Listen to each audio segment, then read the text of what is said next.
apparently I should say hi, because hi in Punjabi kind of cultures, when you say hi, it's like ow, or like something bad happened. Okay, it's kind of cold. Let me just.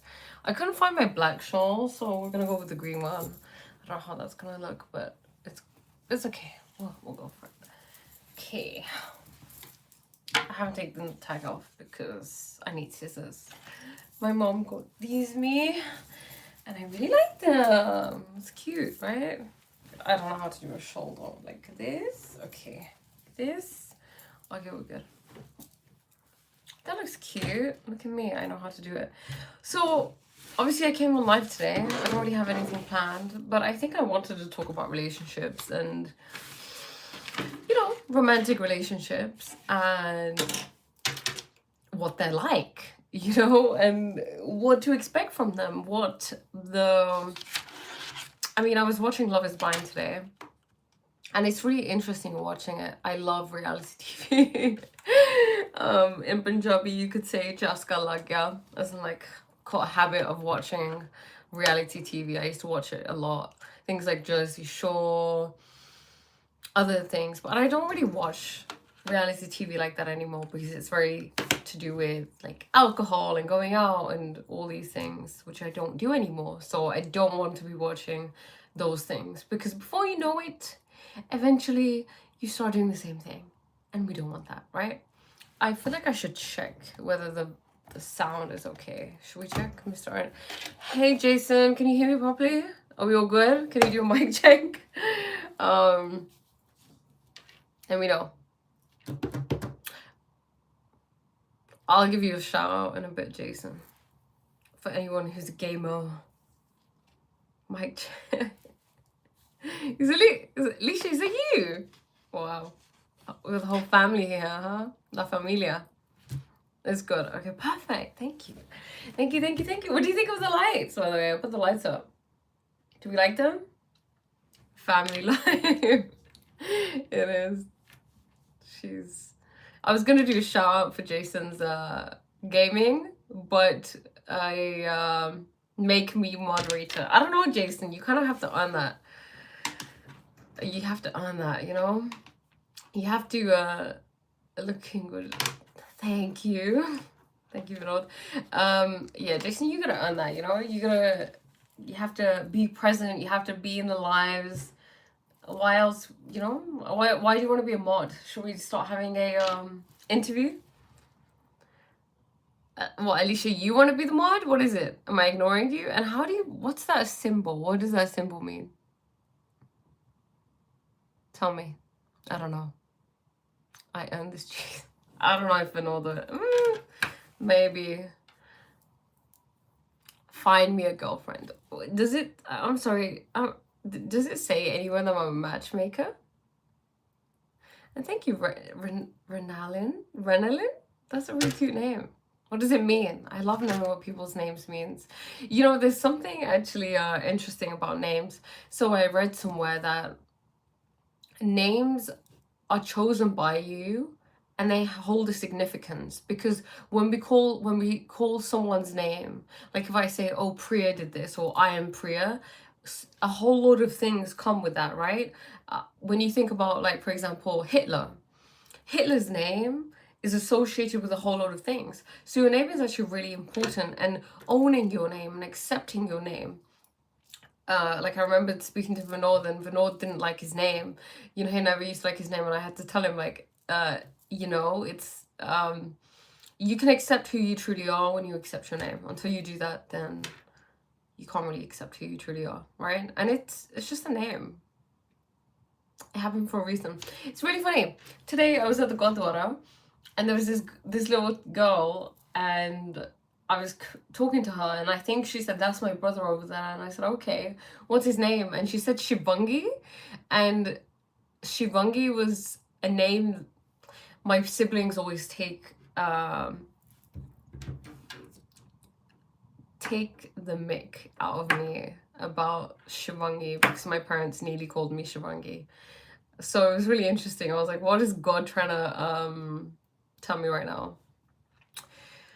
You would rock a short bob cut. I actually used to have a short bob. It's maybe like up to here. But I'm growing my hair at the moment, you know? So yeah. Today I wanted to discuss romantic relationships. Hey everybody, welcome in. Yeah, can I call you that? Can you call me Shavangi? No, it's not my name. I don't know why they take, it was a near name. It's not an actual name. So, yeah. And yeah, I wanted to talk about relationships. Like I said, I loved watching reality TV, and today I was watching Love is Blind, and it was interesting. It's interesting watching the dynamics between people, seeing what like they like, their perceptions of love, looking at how people attract someone exactly like them. Like for example, when you see all the like let's say there's someone on there and like there's a lady on there and she's insecure, she'll attract usually like kind of like two types of like people, like one who's also insecure who mirrors her insecurity, or one who is not so insecure, right? And then it's interesting seeing like, is she gonna grow out of her pattern and be with someone where I guess she doesn't, it's not like reflected back. But I don't know, it's interesting. I guess I have a question. What do we think in terms of relationships? You attract what you are, right? Because you're an energetic match for that thing. So let's say you are insecure, 100% you're going to attract people and stay with people who are also insecure because you match frequencies. We like people who are like us, people who have the same vibe. Like we always say, oh, I love that person's vibe. Well, that's a vibration, that's a frequency, you know? Thank you, Lance. Thank you. Thank you. I don't think that's true. You don't think that's true? Okay, interesting. I mean, I guess it's not, I don't know. Because, okay, think about it this way. Mind creates reality. So you are responsible for everything in your life because the mind creates reality and there is no objective reality. There is only one, right? I mean, this is, I thought opposites attract. See, opposites can attract. They do attract. But I also think it's people aren't necessarily going to look exactly like you or like like the same things or have the same temperament or habits or whatever. But I think the core things within you, how secure do you feel within yourself, that sense of trust and responsibility can be similar, because let's say I grew up in a family where it was really dysfunctional, and to me love was painted as fights and distrust, because that's what happens, right? Your childhood is very significant. It teaches you what love looks like because you see from your caretakers. That's the biggest example you get of love. So what can happen is that if you like I said, experienced dysfunction, let's say there's arguments, there's abuse or whatever, it doesn't even have to be abuse, it's just like dysfunction in the family, then that is normal to you, that is familiar to you. So your nervous system clings onto things that are familiar, right? So when you grow older, it may cling onto the idea that chaos means love. So anything away from that may not feel like love because it's not chaos. It may feel boring. I know certainly at times we can be very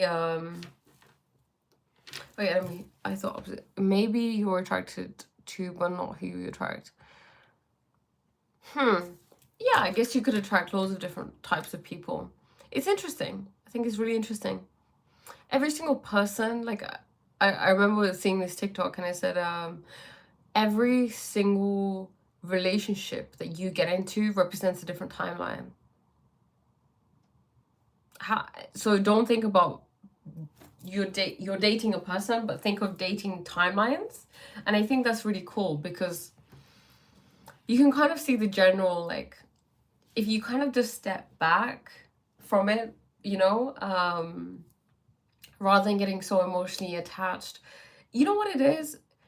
it's like when we go into something emotionally hungry, like for example, let's say someone who's an addict, right? This is something that I've been thinking about recently. Addicted people who are addicts have addictions. They have great emotional needs that they are not able to meet themselves, so they need something outside of them to meet their needs, their emotional needs. It's like a child. You give a child a dummy and the child will stop crying, right? So as adults, we have something like that. And thank you. Thank you. My mom got it from India. So yeah, when we are emotionally starved, we search for that within our partner. Like a lot of people, you know, they say, if I think they think, and I think I used to think as well, that if I found a partner, that's it, that's the meaning of my life, and I'll be really, really happy. Of course, your partner does bring happiness, you know, depending on what kind of partner you go for, but it has to exist within you first, you know. Um, you might be attracted to someone similar to you, but you can literally attract a psychopath, nice person, and everything in between. That is true. Anything could happen, you know, anything could happen, but it's about whether you allow them to stay. You dictate that. So what are you choosing? Are you choosing the old familiar patterns of your childhood where you think love looks like chaos? Or are you choosing something different? Are you being more conscious? And good afternoon. Sorry, I missed that. I'm well, thank you. How are you? Addiction is rooted in trauma. That is very true. So trauma needs to be addressed.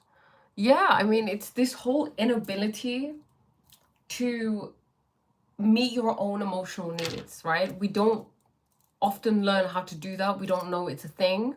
I know I never knew it was a thing. I used to rely on things outside of me to meet my emotional needs. So I needed to eat, like I was an emotional eater, you know, and then I turned to other things, like substance abuse of some sort, you know, to cope with it. And I remember when I stopped smoking weed, like my temperament and how I would feel would be kind of balanced, you know. I was always kind of on a good balance. It was never, oh my god, I'm feeling really bad and really low. I mean, sorry, really good. It was a neutral. And then one day there was a day that was particularly stressful for me, and I remember a thought coming up saying, oh, you should smoke weed. Like, how are you going to deal with this? You should do something, you know? And then I realized, whoa, I've been using it as an emotional crutch because it wasn't really, I was abusing it, you know? And I think also with addiction, I quickly want to add on, when you're addicted to things like drugs, so let's say it could be, you know, medication. So medication is also a drug, right? It needs to be treated like medication. So in terms of like, let's say things like weed or, I'm not talking about things like heroin. I mean, even heroin comes from poppy seeds, right? And poppy seeds originally were used as medicine. So like opium is what they call it in Punjabi. What do they call it? I don't know what they call it in English. Morphine, is that what it's called? The thing in heroin, it's actually used in medication, so it forms the basis of most medication, I believe. But okay, what the point is, things like alcohol, weed, magic mushrooms, other hallucinogens, prescription medication, all of these are medication. What we have started doing is we use drugs in a recreational way or in a way to kind of abuse it, right? Like when well, weed isn't a drug. I mean, I guess it depends on what you define as a drug. In England, it is considered a drug.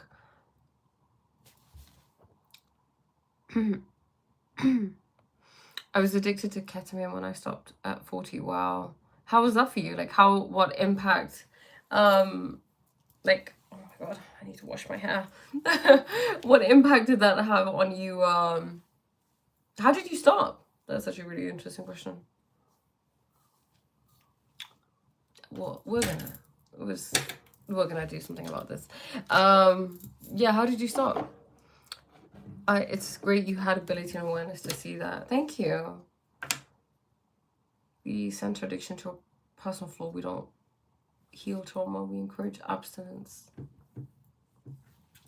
We center addiction to a personal flaw. Okay, we don't heal trauma, we encourage abstinence. Addiction is part of human life. Interesting. Is it? Is it a part of human life? The thing is, it's part of human life, I understand, but I think it's also that we've normalized it because it's everywhere. The moment that you're connected to something greater than yourself, you don't need that. We want energy from the thing we're addicted to. Like, I was reading this book, Healing the Tao, by this guy, what's his name? Healing Through the Tao. So he talks about its Chinese energy systems, right? What he says in there is that when people are young, they're more likely to get addicted to drugs of some sort, right? Like smoking weed, drinking, because they get great highs. Because what the drug is doing, it's taking your energy, your chi energy, your life force energy, and using it to give you a high. But what you realize is that you'll need to take more and more and more because it's taking greater energy from you. Not even Welsh. Okay. You're in Cardiff eating 40 eggs a day. Okay, I don't get it. Why? Not even Welsh eggs. Recreational versus medical was invented to attack different. Oh, interesting. I was addicted to crayons for 4 years, then I grew up. Okay, interesting. I'm eating loads to replace my cravings. You know, I was talking about Jersey Shore. I don't know, like the really famous reality TV show. And there's a guy on there, I think his name is Mike. And Mike used to be an alcoholic. And then he stopped and he gave up alcohol because it was just ruining his life. And then he started having an eating addiction. And I've seen it too, where someone has stopped drinking alcohol and they've gone to something else, which is not really solving the issue because you're just swapping out the substance, which may be overall less harmful, but it's still an addiction. It's your relationship with that thing. And that's what we're talking about. So things like, it's an emotional need that you're fulfilling, that you feel like you can't fulfill by yourself. How many of you can sit there when you're feeling something other than content and just be with it without doing something,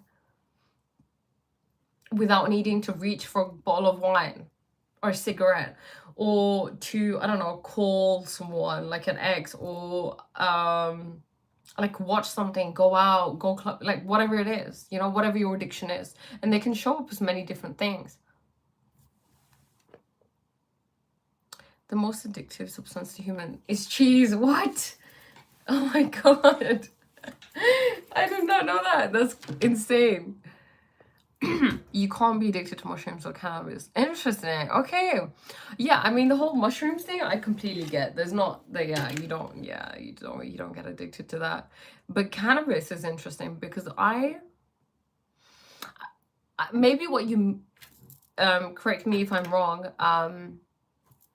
are you trying to say that cannabis itself doesn't have anything within it that it causes addiction?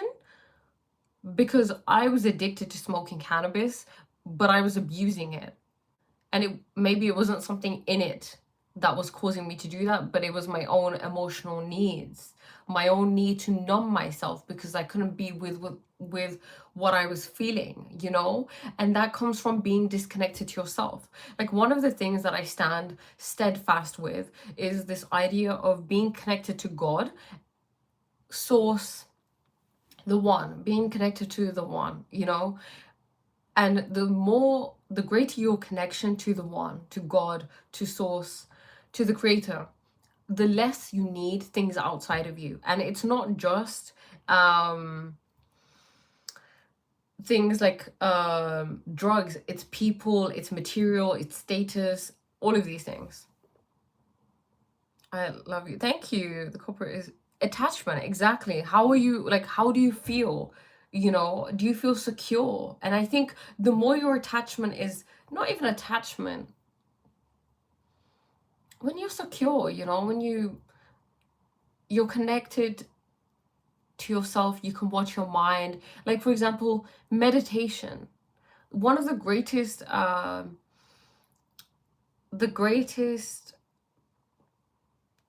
definitions of meditation was given by, what's his name? The one who, I gotta remember his name. Where's in my other phone? Wait, I know his name. Sam Harris, that's the one. Sam Harris. Sam Harris, meditation is watching the mind, knowing what the mind gets up to. That's it. That's it. Addiction is freedom. Interesting. Priya, what is the cause of negative addictions? I mean, Mike, is your initials MT, by the way? I don't want to give out the full initials to preserve your safety, but MT, is that correct? And addiction is freedom. That's interesting, because I think addiction is the opposite of freedom. You know why? Because addicts give their power away. You are the most powerless when you are addicted, because something outside of you has control over you. You can't say no. Like, you can't, like I said, your emotional needs are greater than your logical reasoning. This is why people who become addicted and they go to an extreme state, they will do things like steal, right? Like, you hear from, like, you know, addicts get a bad rap. Oh my God, that person's like stealing. And they may be stealing because their need for this thing is far greater than anything else, far greater than their relationships, than trust, loyalty, respect, any of that. They can't think. And the cause of negative addictions, I mean, like I said, an addiction means that you are attached very strongly to something. And that within itself, if you wanted to label it, is negative, right? Do we have positive addictions? Is too much of anything good? My name is Priya. What's the tattoo? The tattoo says fearless in Punjabi. Are you Indian? I am consciousness. I am God disguised as a human.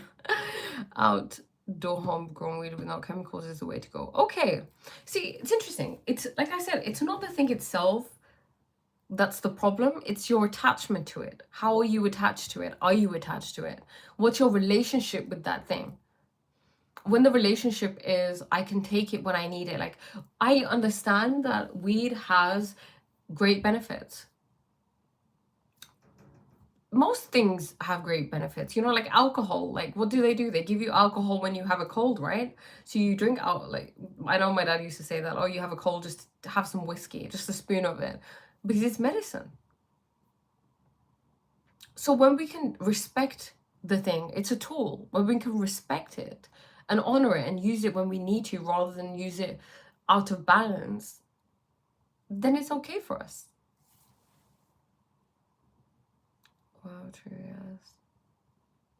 But yeah, I agree. Homegrown is probably obviously the best. Being high with as a regime meant a higher state of thought. Wow. Jeez. That's insane. I didn't know that. Hey, I was in a stream some days ago and I couldn't really believe that you actually know what you're talking about. I'm doing therapy for 9 years now, and I can say that achieving an emotional understanding such as yours is very hard. Interesting. How did I achieve it? Thank you for that. An emotional understanding. You know, hardship, which I'm incredibly grateful for. So I would say hardship, and then, I mean, it's by the grace of God, first and foremost, by the grace of God.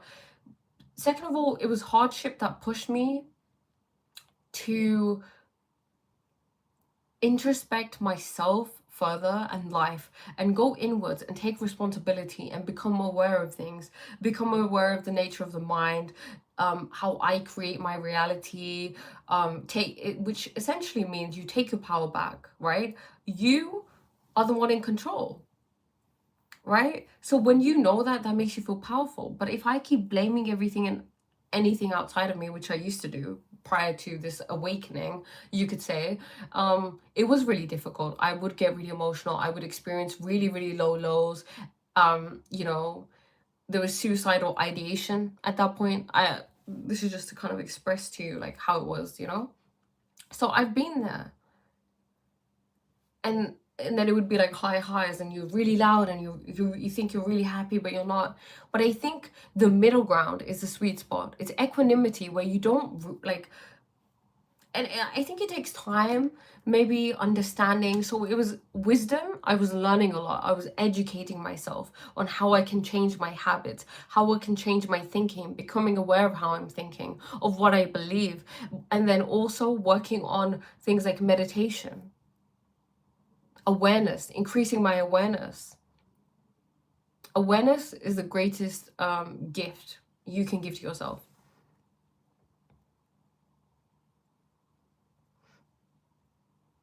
Thank you, Rohan.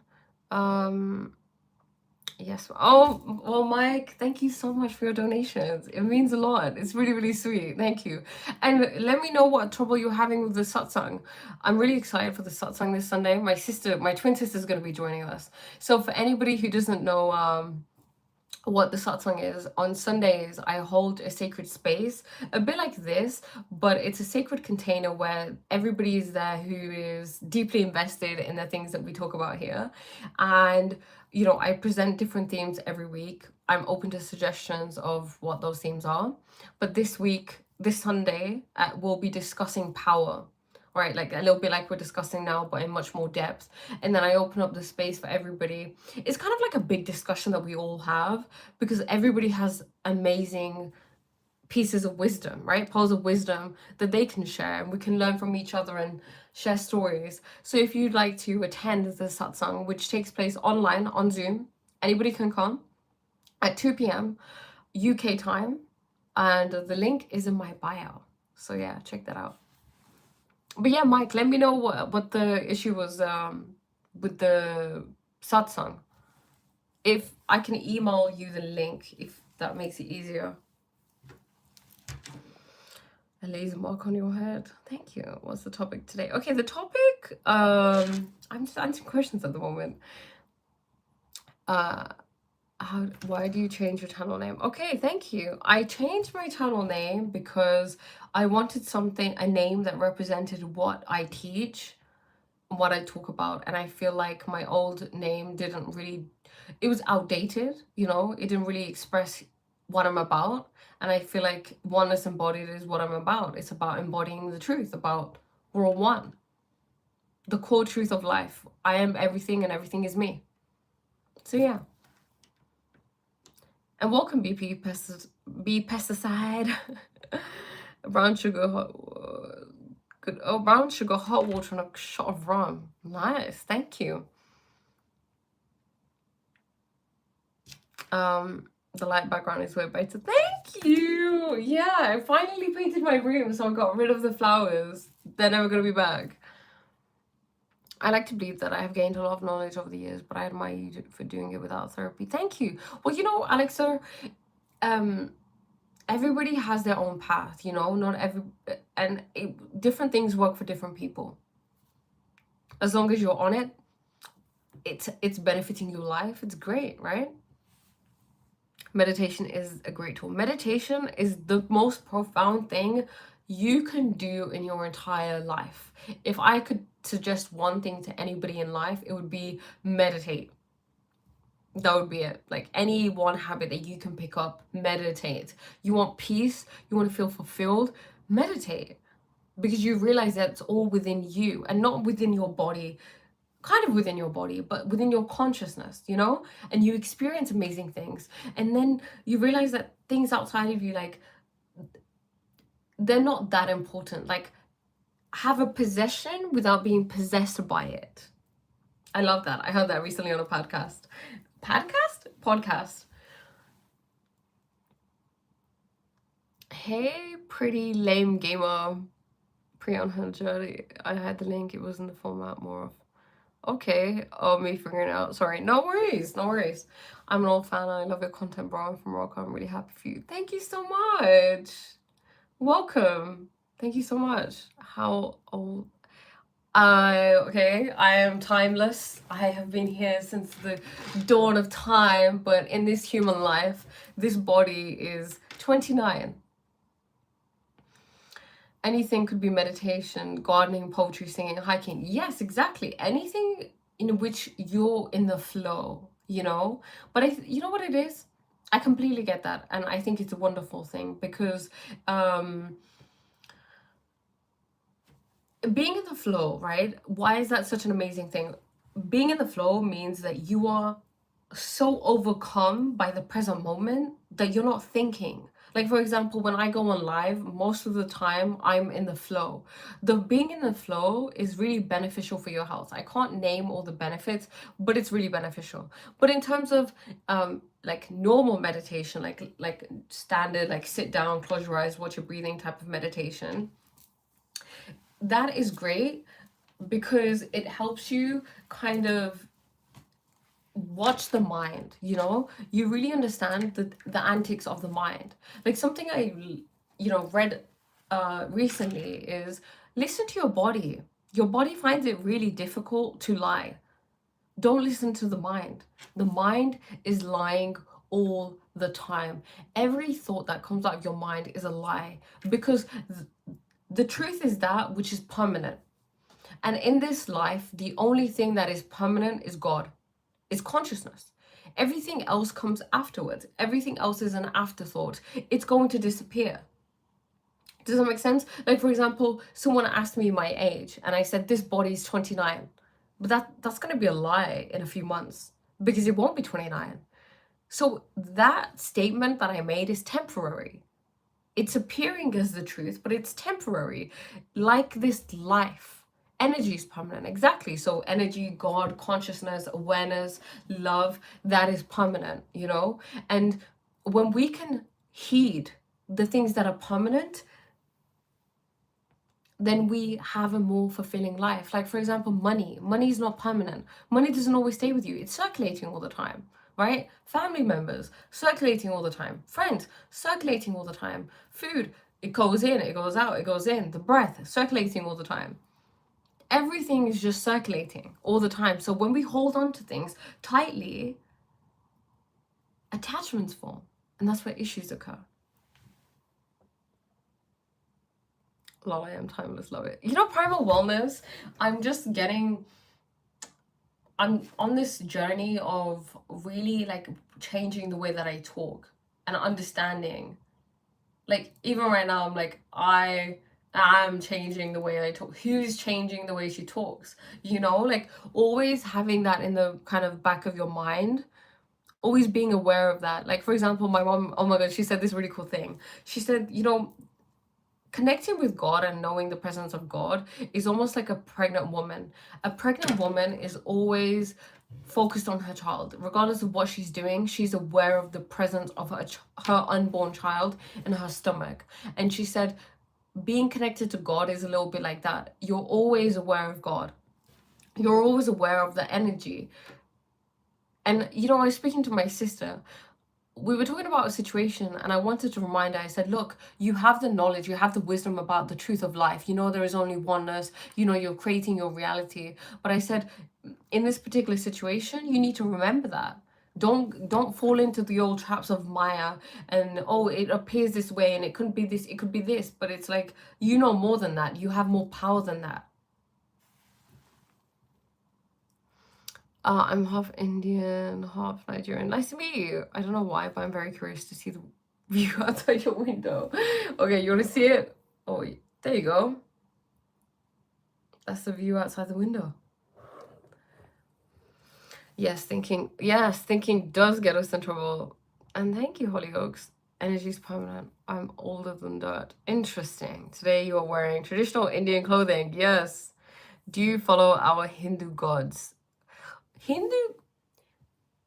I believe the Hindu gods represent something, you know? They represent, so I don't follow anybody. No, I don't follow anybody. No. What does that mean, follow?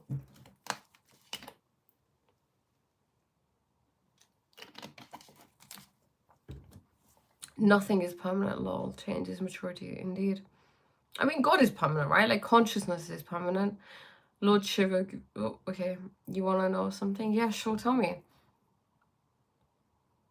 Oh, be careful showing the view. You can get geolog. What? Jeez. Is that a thing? Geolocated. Whoops. Okay, I'm gonna hide it. I was who was it? Someone wanted me to go like be outside and like go for a walk. I guess it's a good job I haven't done that and gone live, right? I'm not kidding. That's wild. That's wild. Not in my reality. um wow. Interesting. But yeah, the whole like identity thing, you know, like even when I said the body, you know, because I am not the body. Everything is energy. Yes, AJ, it is. Everything is energy. And when we can be constantly aware of that, that everything is energy. Like, for example, I was reading today how energy transfer happens and how human energy, right? Wherever you pay attention or you focus, an energy transfer occurs, which obviously is just like standard, but I think things worded in a particular way just resonate deeper. So when I read that, it really resonated deeper with me about, yeah, it does. So what do you pay the most attention to?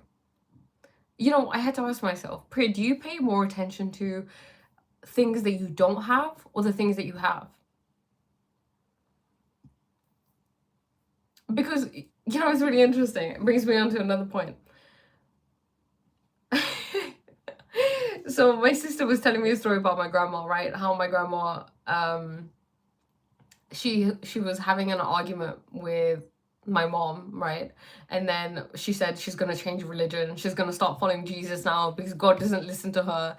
And it just made me laugh so much because that's what happened, right? Because we have such a like at times we have such a limited understanding of God and what God is actually like and the power that we hold, that we do things like, oh, you know, we say to God, because we think God is outside of us, and we say, but God is everywhere. I understand that, but you know, we say, God, you know, you didn't listen to me, and now I'm pissed. How could you do this to me? You betrayed me. Now I'm gonna go to someone else. It's almost like we treat God like a business, you know? Like we judge religion, but then we're the ones treating it like a business. So it's, oh, it's almost like going to a shop and buying something and you don't like it and it wasn't good for you, and now you go somewhere else. Now you never go back to that shop, kind of thing, you know? And then you miss the whole like taking radical responsibility and accountability for your own actions, and also understanding maybe if God didn't give you something, maybe God was protecting you. Maybe you're just not able to handle it right now, you know?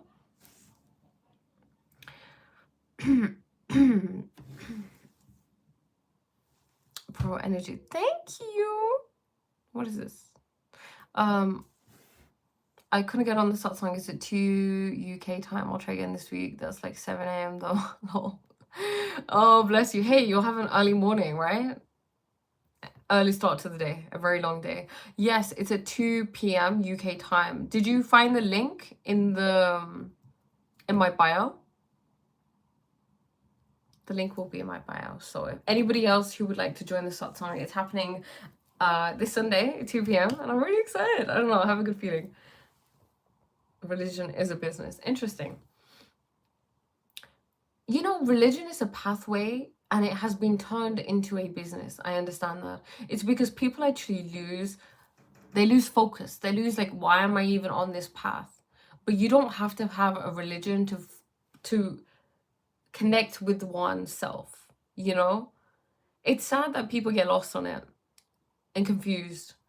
But I guess this is why people have conversations like this to kind of get on the right path, I guess. So she says. I don't have the attention of a cyber goddess, but let's okay. Hello, welcome. You're from it was a website. Okay. Yeah, it is a website. Yeah. It's a website where there's a link. And thank you, Asif. Sifa? Very true. They go into church to speak of God, but we go out in nature. I love that. You know, God is everywhere, and it's very true. Primal wellness, what you're speaking about there, about this idea of externalizing God. It was never to go and find God only in church. It was that a church is a place where it's a collective consciousness, where people come and they have almost like a satsang, right? It's a satsang that's happening in church where you speak about the truth and you connect to God, and you have a social circle that does the same. Because, you know, in Sikhism, they really they give a lot of importance to being in the company of a satsang, of a sangat where they speak about the truth. You learn a lot. Because, like, I mean, like they say, you are your company. You are one with everything. Which is really interesting, because when I would go to the temple, right, the Gurdwara, I would sit there and I would think, whoa, I'm the Gurdwara. I'm like everything here, which was insane. And I kind of like that. You know, recently I stopped going for a while, and I didn't like it. I was in two minds about it, so I didn't go for a particular reason, because there was something I wanted to stay away from. But I was thinking, okay, Priya, obviously God is within you. You understand that, and everywhere around you. Is it important to go there? But you know, it's not necessary for you to go there. Very self-obsessive. Thanks. Thank you. It's not important to go there. But I think being in the company of people, like, for example, this live right now, right? We're all talking about particular things. We're talking about God. We're talking about going inwards. We're talking about oneness. And I think these conversations can be impactful. I know it's impactful for me to talk about them. I love it. I love discussing these things. And maybe it is for you too. Maybe there are probably seeds being sown. You're here for a particular reason, right? Why? Because a part of you wants to explore something deeper, something far greater than ourselves, you know?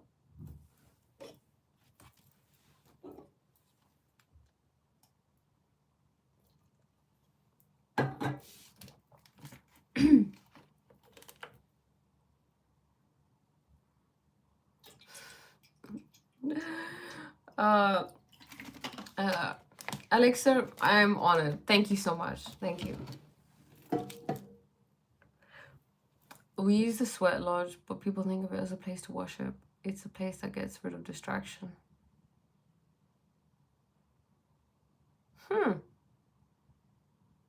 It's a place. Are you talking about an actual sweat lodge or a temple?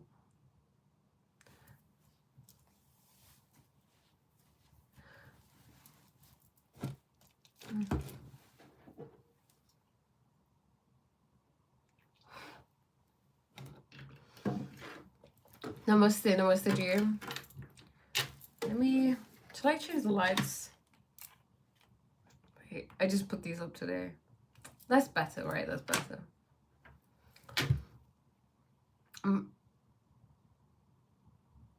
Rohit, sometimes your mom is watching, now your grandma, I don't know. You don't know about the Native Americans, huh? I don't. They do pique my curiosity, though. I would love to hear more about them. What is this sweat lodge thing? I am coming, be aware. So am I drinking 2 types of water? No, I'm putting the bottled water in this. It's a copper cup that I got from India. It's supposed to be good for your stomach to drink out of something that is copper. So I had forgotten that I'm drinking out of something plastic. You know, it's interesting because I was reading a book. I think she identifies as conscious energy source. I do. Do you watch The Apprentice? Sometimes, yeah. I haven't recently. I probably will. That is a lota, I think. It's not a lota. Is it what people's lota looks like? I thought it looks bigger than that. This isn't. No, I just use it to drink out of. We bring in rocks, heated in a fire, then pour water on them, but more intense than a sauna. Right, okay, so it's an actual sweat lodge that you were referring to. Interesting. More intense than a sauna. Wow. Soreness is supposed to be really good for you, so I guess the sweat lodge is definitely good for you. Could you tell us the benefits? How to live a chill life with happiness. Okay, get out of your mind. Be aware of your mind, the antics of the mind. Anybody who is identified with the mind will always suffer. If you don't want to suffer, if you want to end suffering, and I'm creating a new course, by the way, so that's really exciting, where I'm going to write all these things down and record them and speak about them, and you can access them. But yeah, disidentify from the mind. Question who you are. That's a really, really important question. Not things like, oh my god, does money bring happiness? Well, to be honest, this question, who am I, will, if you can really contemplate it, it will solve most of your issues. Like any other question will be solved by this one core truth about life. Sing, song, speak, pray. I love that. That's amazing. I guess you could sing really well in that, right? Because the steam is like clearing your throat and stuff, and speak. I love that so much. That's beautiful. Have you read the Vakra Gita? I have not. To eliminate distraction when the door is closed. It's on you and creation. Wow. That's so interesting. I've never heard of that. So is that a Native American ritual? Hi, Auntie G. Interesting. Okay, I'll take it. I don't mind. Whatever. I'll be Auntie G. So for those of you who don't know, Auntie G is something we say to someone who's because in kind of Eastern culture, you don't refer to someone by their name. So let's say you're like a 5-year-old and your mom's friend comes over and she's, I don't know, 30. You would call her Auntie G, you know? Yeah, most tribes have a version. That's really cool. So primal wellness, are you very well versed in Native American culture and rituals? And if so, why so? I'm curious. Are we alone in this universe? Of course not. Of course not. I think it would be really audacious and really narcissistic to think that we are. Am I a man or a woman? I'm neither. I'm consciousness having a human experience. I hope that clears things up for you. What are you? So yeah, AJ, I don't believe that we're alone at all. Anything is possible. Anything is possible. And we'll see that soon. I think the aliens are due soon. I mean, they're always here anyway. What do you think we can do for one global nation, a citizen without border? Oh, I love that. I don't know. I think eventually it will be like that because we'll, you know, increase. The more conscious we become, the more intelligent we become, and the more we realize how stupid something like a border is, you know? Hey, Priya, my bestie. Hey, Vijay, how are you? Whoops. Primal wellness is that which makes humans primal self. Wow. Okay, interesting. You said yes to the Native American. So how is it that you're so well versed in it? Was it a curiosity? Are you of American Native American descent? I bet be Josh. Okay, I don't know. See my comments. Such. Oh yeah, Sajay, I think I answered that. What do you think we can do? I don't think we can do anything. I think it will just happen itself, you know? Maybe. 100% non-submissive energy source, yes. Which is more important, being liked, being respected, or being understood? Okay, interesting. I would say being understood, but I don't think it depends. Okay, are you saying in what context? Let's say there's a relationship, right? And there's a partner. So are you looking out for 3 things? Okay, does she like me? Does she respect me? Or does she understand me? I would say probably, if I had to put them in order, be respected, because we value the things we respect. and to be valued is incredibly important, right? Then being understood. Do they see you? Do they accept you?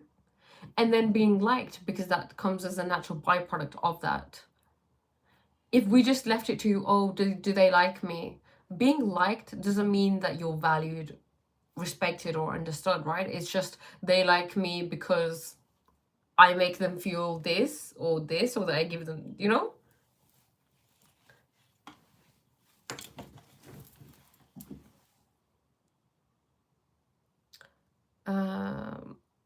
I'm a native, my country name. I don't have one. I'm a Native American educated decon. What? I'm a Holden Osoni.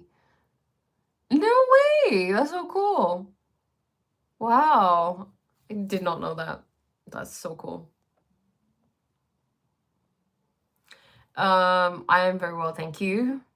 Which country am I in? I don't know. They say it's England. Loneliness comes from not having people around. Not from having people around, but not being able to communicate our needs. Well, being liked is overrated, lol. Very true. Not being able to communicate our needs. Very true.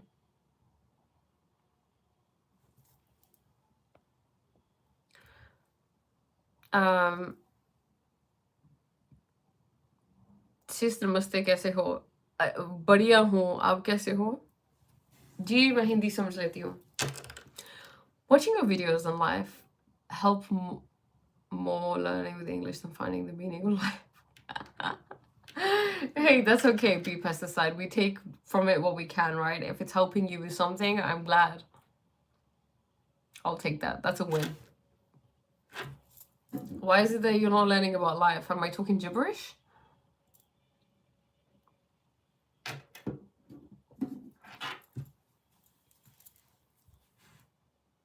Am I the first the Native American you almost met? I think so. You know, I think so. I feel like I remember my sister talking to someone who was Native American, and I was like, that's so cool.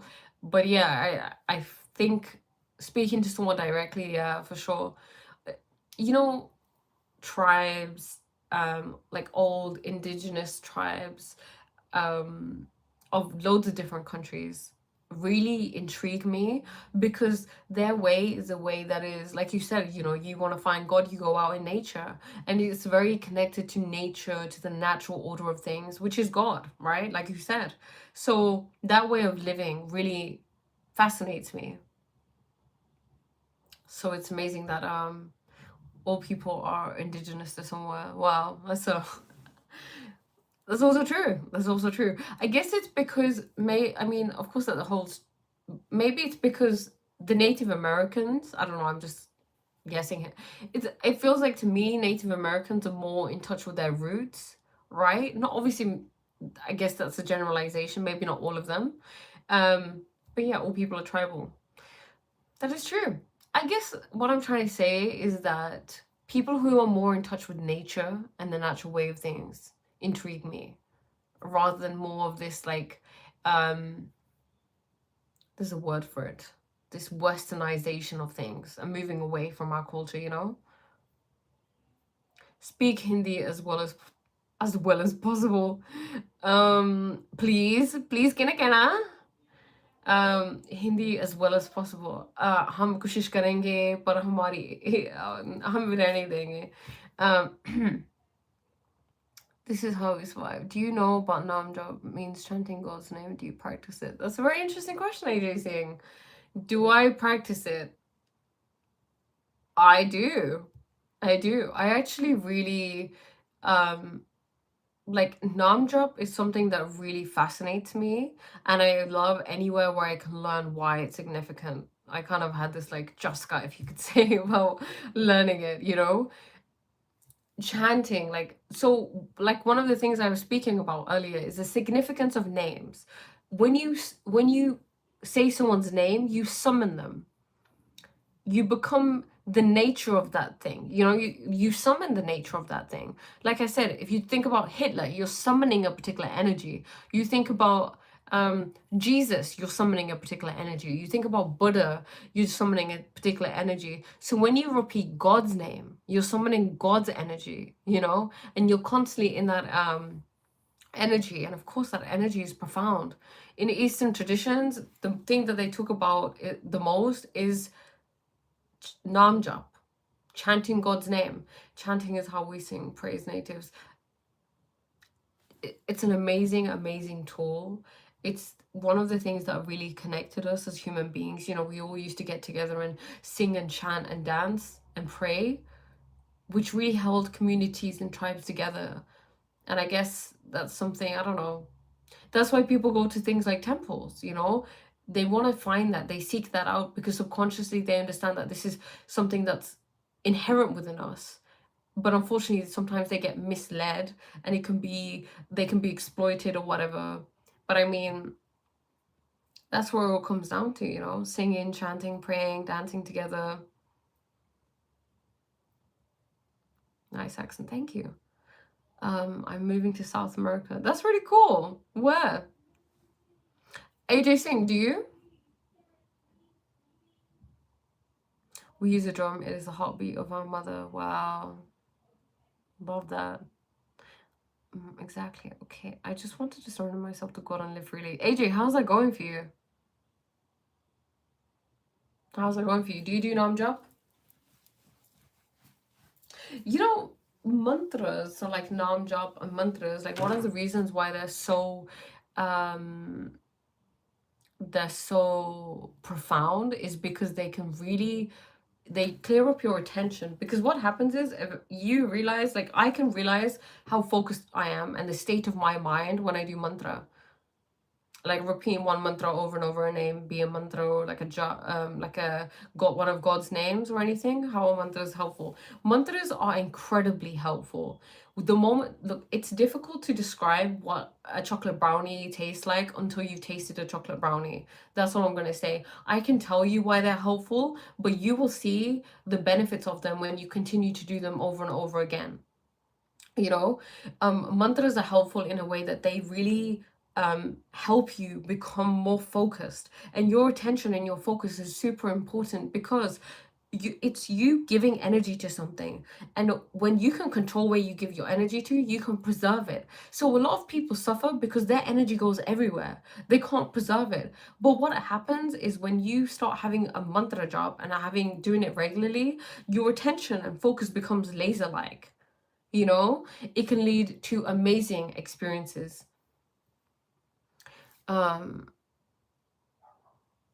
I've had Hindus in my sweat lodges, Buddhists too. I mean, consciousness, you know, people love that.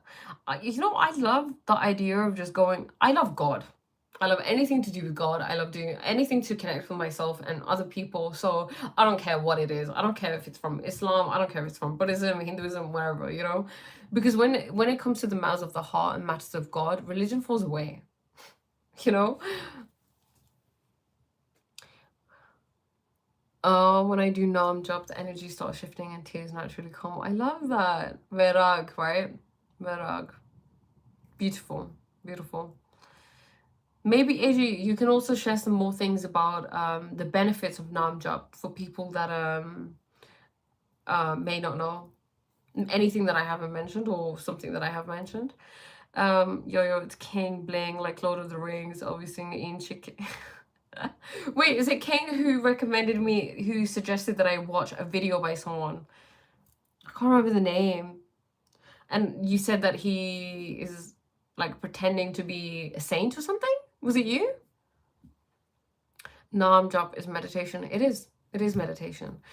It's just a different form of meditation, you know? You know what happens? What you can do is you can combine the two. So you can do Naam Jap for a little bit. Like people usually do it on a mala, so you can do one mala, right? You hold it and then you're like, you don't hold it with this finger, that represents your ego, so you hold it with these two fingers and it's like, wait, I actually have this, so this actually is like a small mala. So you hold it like this, you start here, so this tells you when you've done one, and it'll be like this, I think, like that, like that. So you could say like Waheguru, Waheguru, Waheguru, Waheguru, Waheguru, Waheguru, or whatever name you want to say. Anything. Say your name. Say, because it's just repeating something over and over again. You're really, because what happens is you repeat it, right? I'll say what, and it's about listening. It's about paying attention, right? So the listening, the word and the surat, they say there should be a male of the shabad, which is the word, and surat, which is your attention. So when you're saying it, but you can say it out loud, and then eventually you can say it within your mind, because what you'll realize is, look, I'm going to do something with you, okay? I did this last time on my live as well. I want you to say something in your mind. I want you to say, I love mangoes. Did you say it? Did you say it without moving your mouth, without moving your body? Did you hear it? So you heard it, you heard something that wasn't even said out loud. Okay, cool. So there's a part of you that can hear and speak without moving your body, without using your body, right? So that's it. So that's your mind. Your mind is always going, oh my God, I like that. Oh my God, Priya just said something cool. Oh my God, what's she doing right there? Oh my God, this. Oh my God, I'm hungry. Oh my God. These things are always happening. So what happens is when you're doing Naam Jaap, so I'll be like, okay, if I like you do something longer, like for example the Mool month that they have in Sikhi, it could be like Ek Onkar Satnam Kartapuk. Oh my God, I'm hungry. I need to go here. I need to do this. Nirpon and Red. You become aware of the fact that your attention is going elsewhere, and then you come back, and then you keep going, and then it's like going elsewhere, and you come back, and eventually what happens is when you've paid enough attention, there's just silence, and that's peace.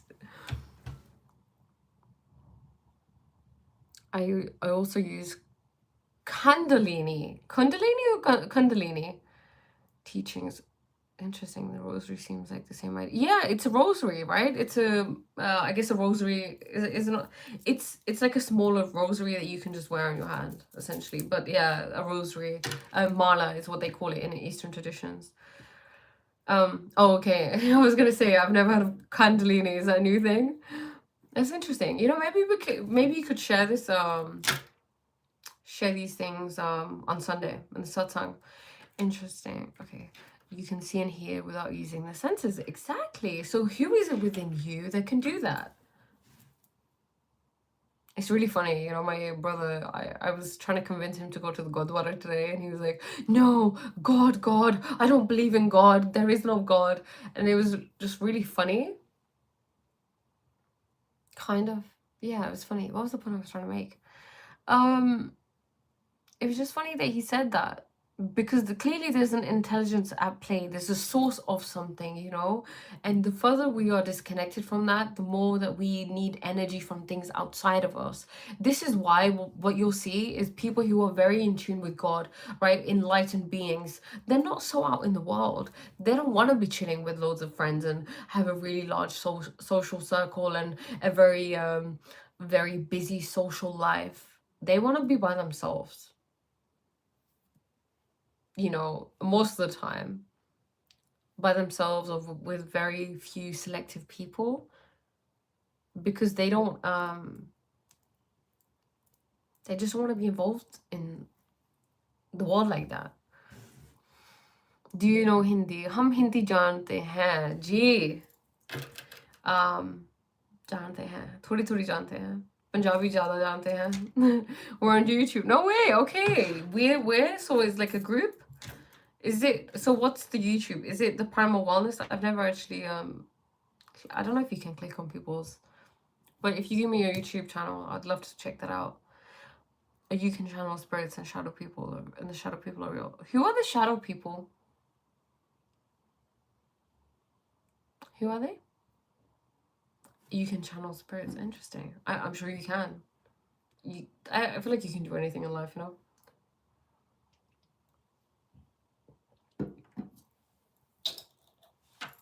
How it feel to live in a random of Rajasthan? What?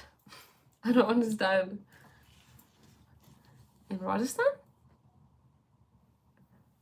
I don't get the question. What were we talking about? Yeah, so I was talking about my brother, going around and saying there is no God. I mean, what I realize is that I think great joy can be found with the connection to God. I find that people who are furthest away from God are usually the most unhappy ones. And the thing is, it's not God like, oh, it has to be, oh, so, which God? Krishna, Ram, Allah, Guru Nanak Ji, yeah, even though Guru Nanak Ji is not, he is like a manifestation of God, but he's Guru. But like who, what God? But it's just yourself, source, the intelligence within you.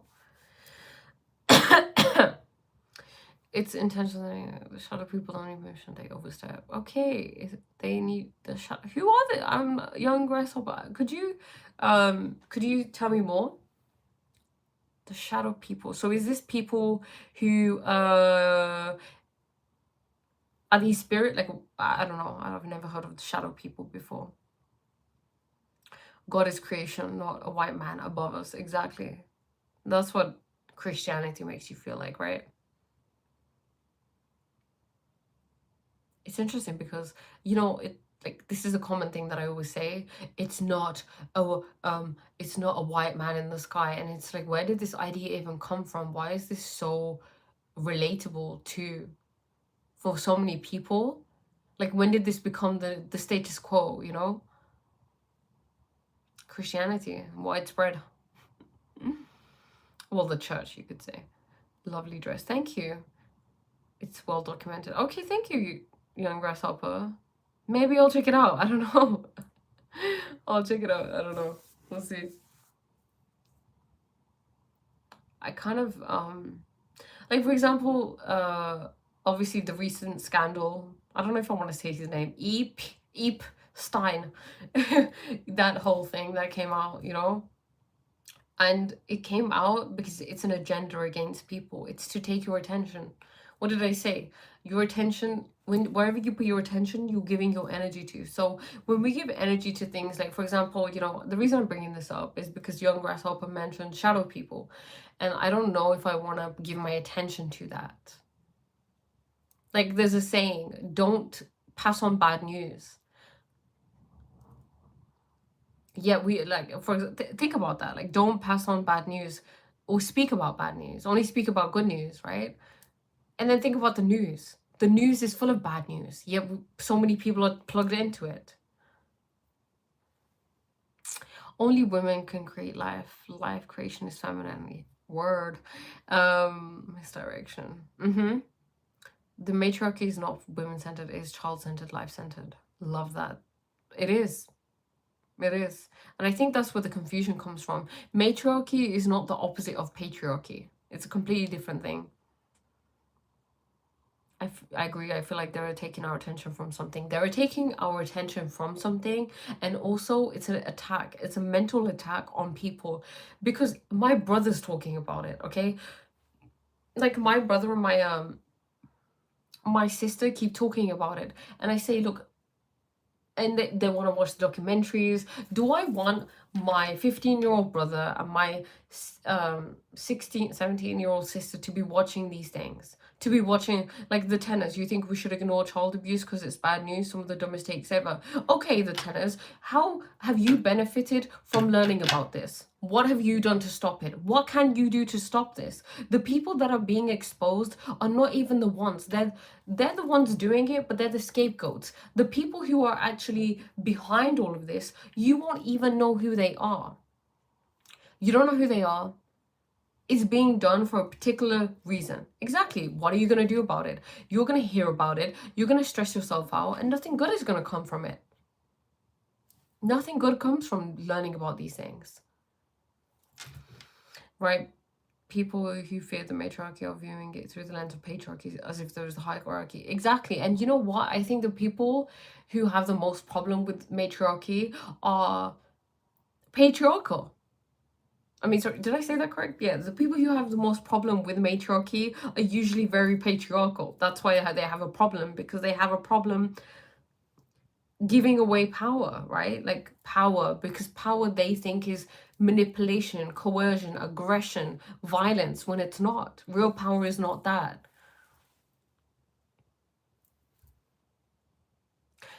like the frequency coming from a cell phone, you can't see it, you can only see the result, like a text, for example. Oh my God, I love that example. Exactly. So when you're watching these things like the Epstein files or whatever, right? They're being the news, you're absorbing these things. And like I said, I don't want my siblings to be absorbing that. Why would they? Like, think about the impact that has on them. Like, for example, a child watching a horror movie when they're really young affects that child subconsciously very deeply. It affects their energy. Just because you can't see it, maybe you can see it a little bit, maybe it turns out like night terrors, or maybe they pretend they're okay and that they're a big kid and they can handle it. It affects you. Things affect you. We don't need more drama in our life. Exactly. Like, if it's not benefiting me, if it's not beneficial, it's not helping me, it's taking away from me, why am I going to continue? It's self-harm. Watching the news is self-harm, okay? When I truly needed help in an emergency and asked God with full faith, help came quickly. But when I asked casually, nothing came. Maybe in emergencies, the mind connects more deeply with God. Interesting.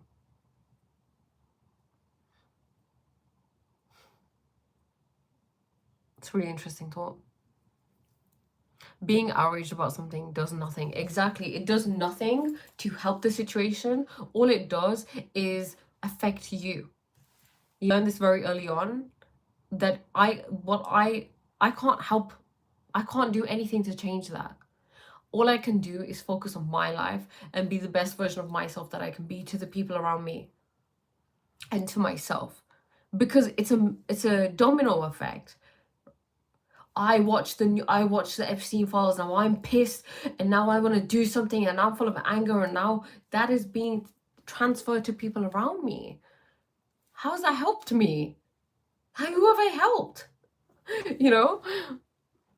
But for real, I have kind of skimmed it. It's not gone down the rabbit hole, but I've read so far. It's just unbelievable. Like, seriously, wow. It's the most heinous, diabolical things one can do, and they're doing. You know what they say in Punjabi? Rab Rakha. Check out the Nag Hammadi scriptures. Yes, horror movies are like demons saying, look at me. Wow. Okay, why should I check out the Nag Hammadi scriptures? What are they about? I love the fit. Thanks. People believe in people believe in Wi-Fi and GPS, but think energy work is fallacy. Oh, I love that. I love that saying. Tell us more about quantum mechanics connection to the soul. Quantum mechanics connection to, very specific. Quantum mechanics connection to the soul. I don't know. I don't know what we're getting at here. Exactly. Primals. Exactly. One intention could be desensitizing. I don't know why I thought that was going to be like a really complicated word. One intention could be desensitizing us to what's coming in the new future. You know, it could be normalizing it. Yeah, desensitizing, normalizing, and putting those dark energies within us. You know why? Because not everybody can protect their energy, and they know that. So it's attacking people who may be vulnerable. I mean, look at kids. Should kids really be finding out about this? Should this be something that's being spoken about? I'm not one to hide things from people. Like, I think one should be honest with children, but I don't think that, I mean, all right, cool. If you think that's cool, then let's just sit your kid down and just tell them about every atrocity that's occurred in the world. Let's start them early. Let's do it when they're like 3 years old. What's anyone going to gain from that, you know? I don't get it. Quantum computing is based on the quantum principles. Okay. The theory of uncertainty. So have you all heard of the Schrodinger? Yes, oh, I love quantum mechanics. Okay, bring it, Slim Jim. Yes, I have heard of the Schrodinger's cat theory, where we don't know whether the cat is dead or alive until we look into the box, right? Depending on the person's perception. Is that correct? You can talk us through it. It could be predictive programming in movies. They tell people what's up. That's true. It could be. It's great. It's funny because I just said, oh, you know, I don't want to give my attention to that. Now we're discussing it. We'll leave it. We'll leave it. What it is, whatever it is. You know, I want to focus on the good in my life. So God is there to take care of everything. Everything is happening under God's will, you know? So, yeah. Wow, quantum mechanics says we're all connected. In native teachings, we compare life to a spider web. What you do to one part of it affects the other parts. True, exactly.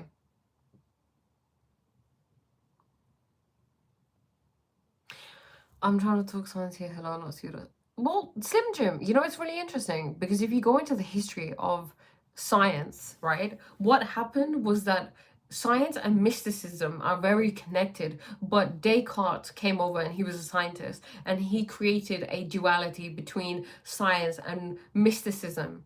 He said the two can't go hand in hand. But what you'll find is a lot of things that are being discovered in quantum physics, right, have already been discovered in mysticism, in older by older ancient civilizations. Like the Hindus are aware of these concepts. They just use different languages, different words to explain these concepts. So everything is linked.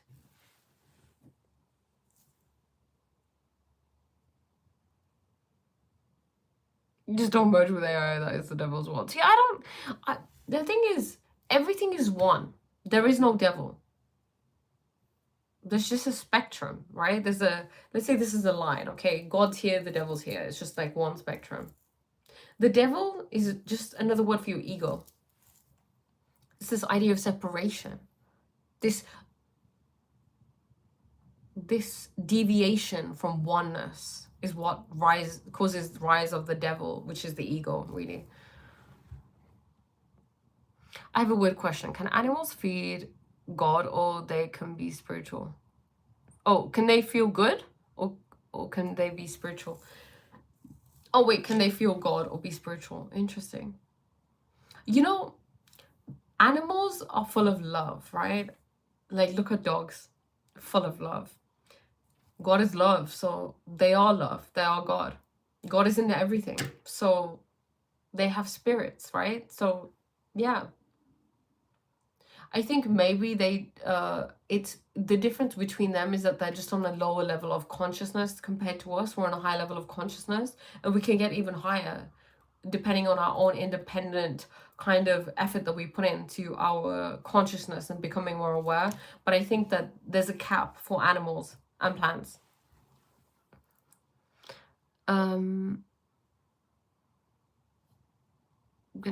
Hello there, beautiful soul. Beautiful. Hope you have a wonderful weekend. Thank you. And you too. Science is just catching up with native knowledge. Exactly. Do I believe in Krishna and other gods are an aspect of one god? Is that Brahman? Or do you believe there is a heavenly realm containing the gods? No. Brahma is everything, right? It's creation. So these gods are an aspect of that god. I feel like they're aspects of gods that have been personified to teach you something. Does that make sense? Like a story, a person helps us as human beings. And I think that's the way I picture it. I don't know if it's true, but that's the way I see it. Nope, I would respectfully disagree. Okay, Slim Jim, you are allowed to do whatever you want, you know? You're, of course. Can someone answer me? Is it because of the Indian culture she's ignoring child abuse? Waheguru. Asha? Really? Interesting. The tenors, you know, you seem actively involved in the world, and that can be a great place to be. If God created everything, then he created the devil. Exactly. God is the devil. If God is everything, there is only oneness, then that's it. You're ignoring current trafficking right now. Sorry, indigenous knowledge. God is positive and negative. If he created the tree of knowledge of good and evil, what if humanity is an aspect of God? It is! Humanity is an aspect of God. You know? We were talking about who are you? Like, if I asked you, who are you? Do you ever ask yourself that? Like, who am I? Who am I? So if I ask myself that, like, who am I? Okay, what comes up? Am I Priya? Okay, who's Priya? What's Priya? So wait, is Priya this body? So does that mean that Priya is Just this body, that's it. Wait, okay, cool. So if I just had a body and I didn't have mind, like a mind or thoughts or emotions, would I still be Priya? Is Priya the personality Priya? But personalities always change, so how do I know that that's still Priya? You know, when you go down this loophole, like I want you to go down this loophole. Ask yourself, who am I? Who am I? Am I this? Am I that? Am I that? And then you realize eventually who you are. And that is not your mind, it is not your body, it is not your thoughts, it is not your emotions. What are you then? What are you? And I can't tell you that.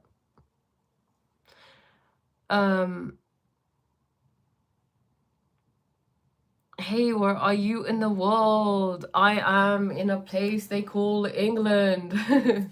I'm in a place they call great. Jeez.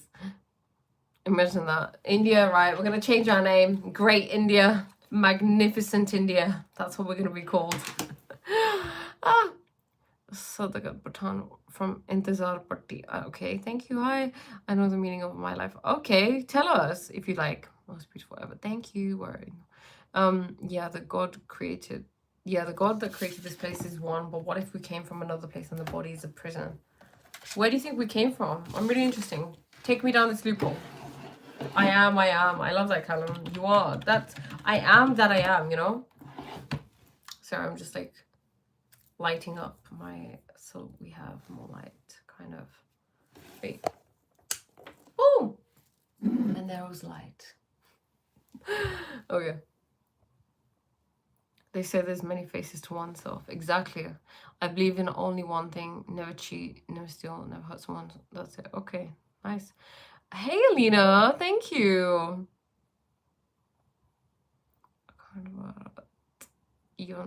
I am consciousness having a human experience. This body identifies as Indian. Yes. Same here. Whereabouts in Britain? I think we'll leave that. Mitkayosin is a saying we use that means all my relations, meaning not just humans, the plants, rocks, water, animals, birds, fishes. I love that. But you have that dot on your forehead, okay? It's a bindi. What about it?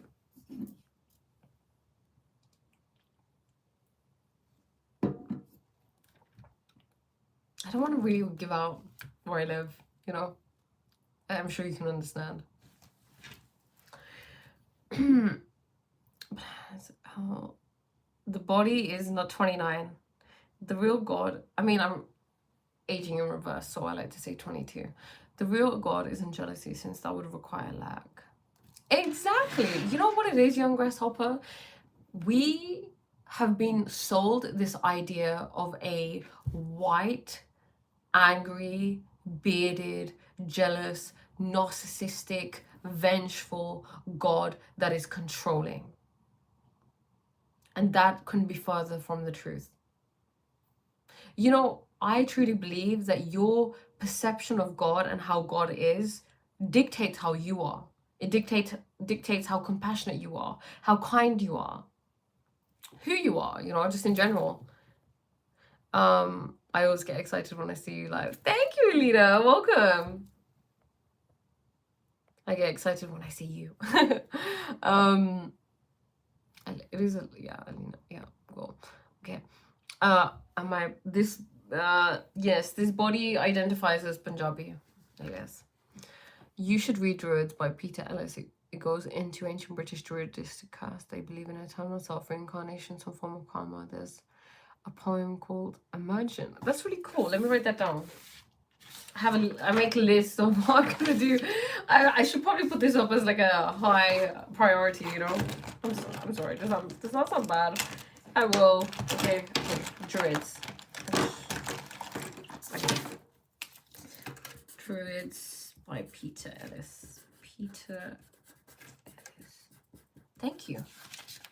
Hope you have an incredible day and take care. And I just wanted to ask how old you are. Thank you. I hope you do too. You all owe yourself. Okay, the Nag Hammadi scriptures. Okay, the Nag Hammadi scriptures. Thank you. Scriptures. I have great respect for Hinduism. Me too. I am over in Warwickshire. I have it almost like the shires. I have never. Is that Warwick? Is that called Warwick? Ah, oops. We are also sold this idea that there is God. Interesting. What about the soul? What about the soul? The soul is the soul is the soul they call Atma, and then God is Paramatma. You know? It's when I was a kid, I went to church and learned that I couldn't follow the rules. When he created me, would punish me for eternity. Wow, primal wellness. Oh gosh, I know, right? Like, what a thing to tell a child. It's been some time since we met. Has it? I feel like it's gonna be more time to go. Okay. Meaning of life is nothing, and live your peacefully without any fear or demons of gods, or just live your life. There's nothing. I don't want to say that, but this is now my thinking. Be pesticide. You try it out. You do your thing, boy. That's what you believe. That's what you believe, right? If that works for you, that works for you. Your consciousness and the subconsciousness is the enhanced versions of our consciousness, but the deeper connection or interlinking between them, all in becoming one and everything between. Nice. Love that. Write with green pen. Always write with green pen. Oh, really? Okay, this is blue. Okay, yes, see you. The link should work. Let me know if it doesn't. Just comment if it doesn't work. I don't know why it wouldn't work. Okay, guys, yeah, so the link. Okay, so on Sundays, I hold a satsang. So the satsang is like this. It's a live kind of sacred container where we discuss different themes. So this week we're going to be discussing power. So if you'd like to join that, that link is in my bio. It's called Satsang with Priya. It's where I talk, everybody else talks. But yeah, I'm gonna have to go. Do we only know what we are taught? I'm not sure. Okay, yeah, guys, it's time. I gotta go. Okay, thank you all so much for being here. God bless you all, and take care. Yeah, and see you Sunday. See you Sunday, okay? Satsang in my bio, 2 p.m. on Zoom online. Okay, bye. Bye, bye, bye.